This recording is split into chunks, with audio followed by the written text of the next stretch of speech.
Banjir bandang dilaporkan sempat menghantam kota Mekah, Arab Saudi, pekan lalu.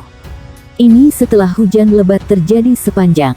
Pusat Meteorologi Nasional bahkan mengeluarkan peringatan cuaca karena hujan terus turun pada tingkat sedang hingga kritis. Ada 4 daerah yang dipantau yakni Rania, Taif, Adam dan Maisan. Melansir Middle East Eye, rekaman menunjukkan bagaimana banjir membuat mobil-mobil terendam. Beberapa bergeser karena di bawah arus. Rekaman juga menunjukkan bagaimana hujan mengguyur jemaah, termasuk mereka yang di halaman masjid. Beberapa foto juga dibagikan sejumlah media, seperti AFP, di mana mobil-mobil terseret menumpuk bak gunung setelah banjir reda. Sementara itu, Bandara King Abdul Aziz di Jeddah sempat meminta para pelancong menelepon untuk mengkonfirmasi status penerbangan mereka sebelum menuju ke bandara. Pasalnya beberapa penerbangan diperkirakan akan dibatalkan karena kondisi tersebut. Banjir sebelumnya juga terjadi di Jeddah bulan September.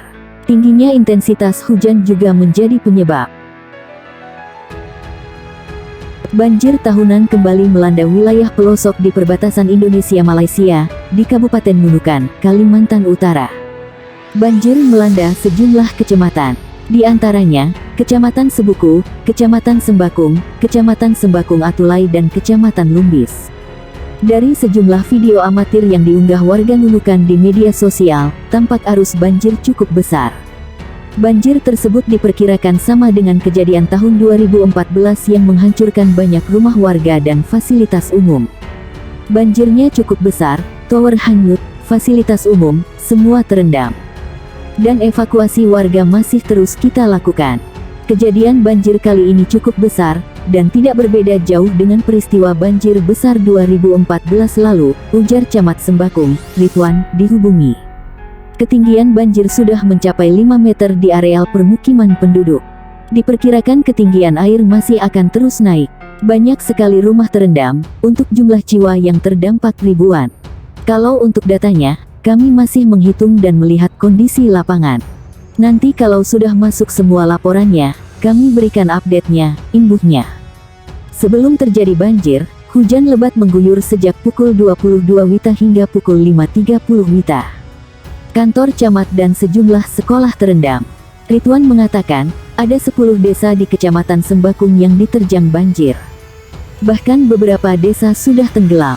Adapun desa tersebut yakni Desa Manuk Bungkul, Desa Atap, Desa Lubakan, Desa Tagul, Desa Tujung, Desa Labuk, dan Desa Pagar. Sebagian korban sudah kami evakuasi ke tempat tinggi. Saat ini, kita lakukan evakuasi bagi warga RT 006 dan RT 007, Dusun Tembelunu, Desa Atap. Ada 112 kakak di 2 RT tersebut, imbuhnya. Ridwan meminta masyarakat agar waspada karena wilayah Malaysia masih terjadi hujan lebat. Dikhawatirkan, ketinggian banjir masih akan terus naik. Warga juga diminta mengungsi sementara di tenda yang disediakan pemerintah di areal perbukitan. Warga juga bisa mengungsi ke rumah keluarga yang berada di wilayah dataran tinggi. Masjid, perkantoran, sekolah, semua terendam. Aktivitas lumpuh total di Sembakung. Kita pusatkan kegiatan dan pendataan di pengungsian. Kita ingatkan hari ini banjir kiriman belum tuntas, masih akan ada lagi kiriman dari Malaysia, karena masih terjadi hujan deras di sana, tegasnya. Untuk diketahui, banjir rutin terjadi setiap tahun. Diduga banjir tersebut kiriman dari Malaysia. Banjir berasal dari Sungai Talangkai di Sepulut Sabah, Malaysia, yang kemudian mengalir ke Sungai Pampangon, berlanjut ke Sungai Lagongon ke Pagalungan, masih wilayah Malaysia. Dari Pagalungan, aliran sungai kemudian memasuki wilayah Indonesia melalui Sungai Labang, Sungai Pensiangan dan Sungai Sembakung.